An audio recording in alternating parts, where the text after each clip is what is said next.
Hey guys, shop update. So here's where I'm at in the process. So you can see there's lots been done since the last time I did a video. I built these 7 base cabinets with room for clamp storage. I'm going to have a torsion box top with a clamping frame around it for face frames. This is going to give me a lot of storage and really enables me to work the way I've always wanted to work, which is really just in work areas. So basically I have a U-shaped island to work in, and when I need to rip stuff I can use my table saw. You can see I've really stripped down my table saw quite a bit. I don't have my outfeed rollers, I don't have my slider on it, so I'm really set up with this setup to do cabinetry work and stuff related to that. The big picture idea and why I've set myself up this way is for efficiency. And so that's what this shop's purpose is, to try to be as clean as possible, producing something like a cabinet.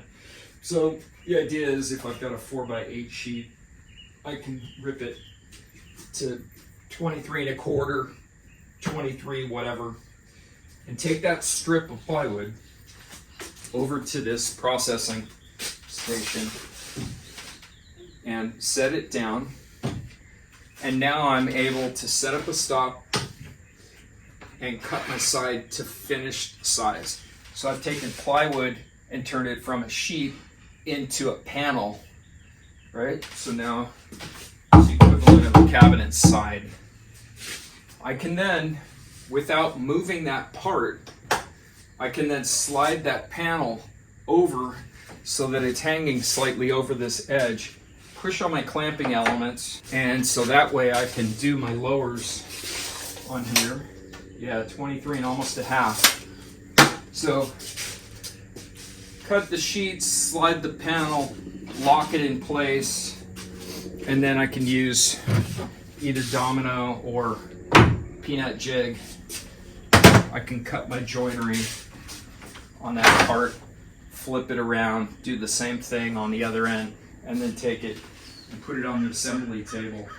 So it's ready then to be sanded, stained, whatever I need to do, and then assemble it on this station, and then it's done. So having these clamping elements ready to go is key. Having this ready to go. And then also if I'm doing domino joinery, I probably am going to pocket screw. So that's why the Kreg jig is there. I can pull the Foreman forward. Again, I have this common fence. And if you're wondering, when I push on these clamping elements, this fence is actually stable. I've used the clamping element, other sides, the knobs, at the bottom side underneath the countertop of these bench dogs. So this thing's on there. It's very, very strong.